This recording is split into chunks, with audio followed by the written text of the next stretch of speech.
Hi friend, मैं हूं रवि वर्मा और एनडीआर चैनल में आप सभी का स्वागत और अभिनंदन है। आज के इस वीडियो में आप फिजिक्स के कुछ टॉपिक्स सीखने वाले हैं जो आपके आने वाले एग्ज़ाम में बहुत ही हेल्पफुल हो सकता है। तो आइए जानते हैं और वीडियो के लास्ट तक बने रहिए ताकि सारे टॉपिक आपको अच्छी तरह से समझ में आ जाए। देखिए, पहला टॉपिक है वैद्युत स्थैतिकी यानी कि इलेक्ट्रिसिटी। दूसरा है आपका वैद्युत आवेश यानी कि इलेक्ट्रिक चार्ज। और तीसरा है आवेश का प्रकार, काइंड्स ऑफ चार्ज। और चौथा है आपका इलेक्ट्रोस्कोप जो कि एक यंत्र है। तो ये सारे टॉपिक आपको क्लियर हो जाने वाले हैं। आप देख सकते हैं आपको प्रॉब्लम इसमें हो रही होगी। आखिर में वैद्युत स्थैतिकी क्या है, ये एक एक टॉपिक को हम समझेंगे।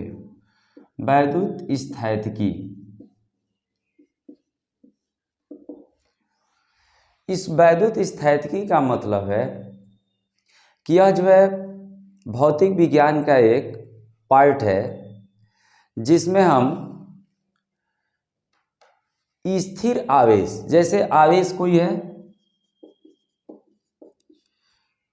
यह आवेश स्थिर भी रहता है और कभी कभी गतिशील भी हो जाता है।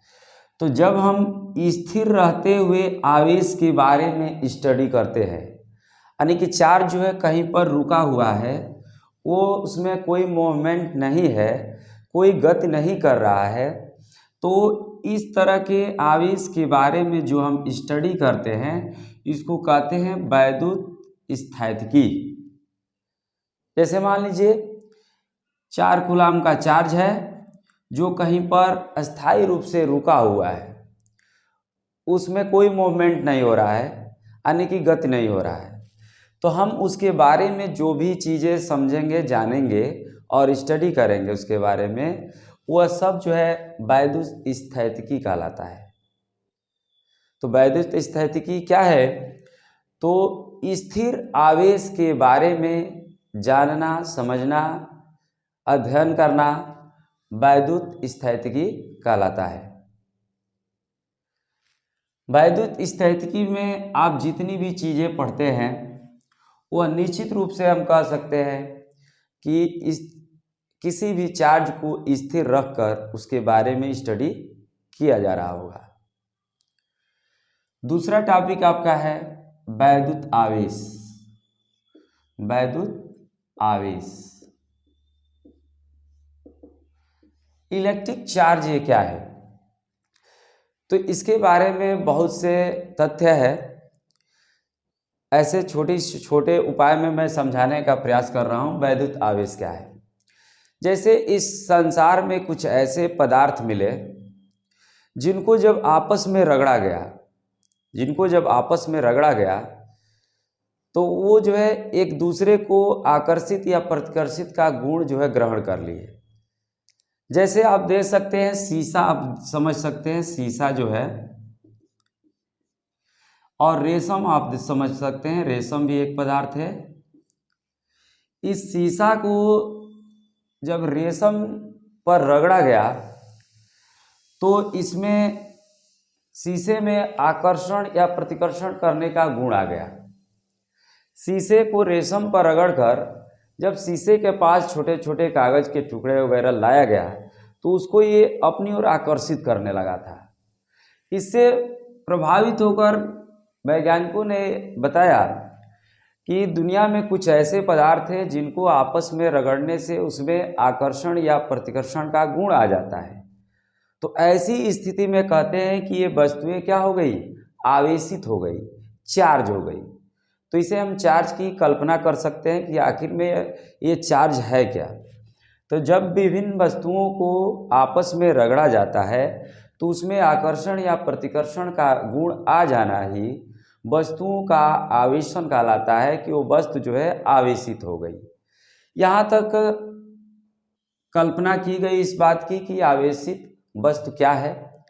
इसके बाद से इसमें और भी खोजबीन किया गया और उसके बाद पता चला कि ये आवेश दो प्रकार के होते हैं, यानी जब ये आवेशित हो जाता है तो इसमें दो तरह की क्वालिटी आ जाती है, या तो आकर्षण करता है या प्रतिकर्षण करता है।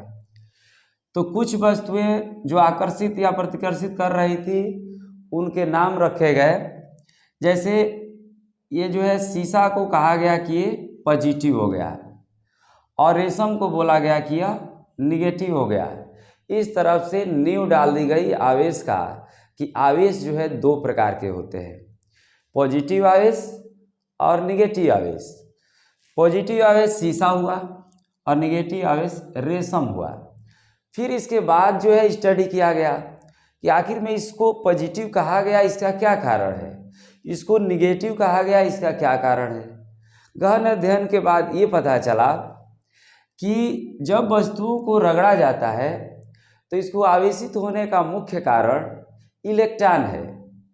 चूँकि आप लोग केमिस्ट्री में स्टडी किए होंगे कि प्रत्येक पदार्थ अणुओं से मिलकर बना है और अणु जो है परमाणुओं से मिलकर बना है। परमाणु में एक नाभिक होता है, उस नाभिक में प्रोटॉन और न्यूट्रॉन होते हैं और इसकी बाहरी कक्षा में इलेक्ट्रॉन होते हैं जो इसके चारों ओर चक्कर लगाते रहते हैं। जब हम वस्तुओं को रगड़ते हैं तो इसकी रगड़ से इलेक्ट्रॉन की चार्ज जो है डिसबैलेंस होता है, बदलता है, जिससे इलेक्ट्रॉन इसके क्षेत्र से, इसकी बाउंड्री से बाहर निकल जाता है और ये सरफेस को छोड़कर जा भी सकता है और किसी पर दूसरे वस्तु से इस पर आ भी सकता है। तो जिस वस्तु से इलेक्ट्रॉन निकल करके गया, इलेक्ट्रॉन जिस वस्तु से निकल कर गया इसको कहा गया कि ये पॉजिटिव चार्ज हो गया है, और जिस पर इलेक्ट्रॉन जा कर के चढ़ा उसको कहा गया कि वो निगेटिव हो गया।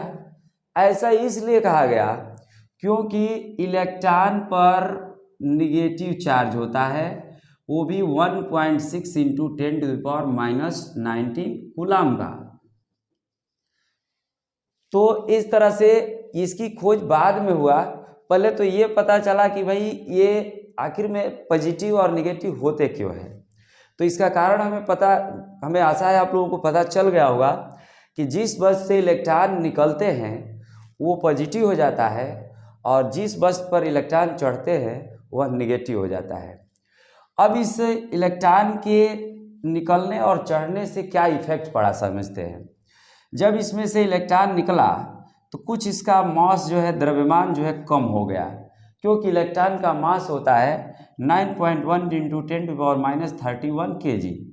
इसलिए जो वस्तु धनावेशित हो जाते हैं यानी पॉजिटिव हो जाते हैं उसका द्रव्यमान पहले से कम हो जाता है और जिस पर इलेक्ट्रॉन जाकर चढ़ते हैं उसका द्रव्यमान पहले से अधिक हो जाता है।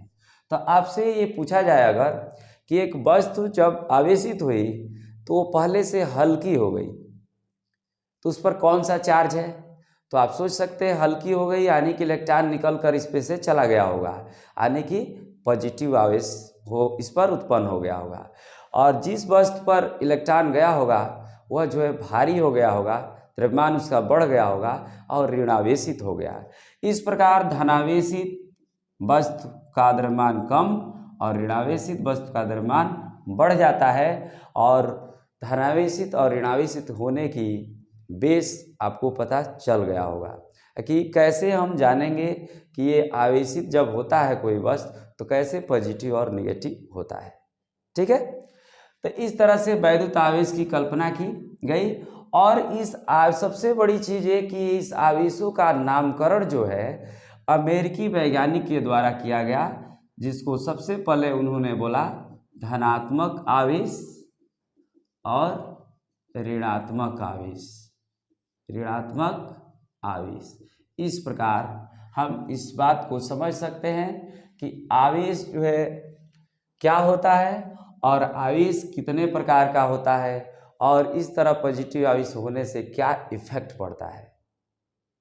ठीक है, इसके बाद से आवश्यकता पड़ा इलेक्ट्रोस्कोप की, कि जब चार्ज की बात क्लियर हो गई तो मनुष्य जो है हमेशा आगे की सोचता रहता है कि इसके बाद क्या होगा, इसकी अभिलाषा कभी खत्म नहीं होती है।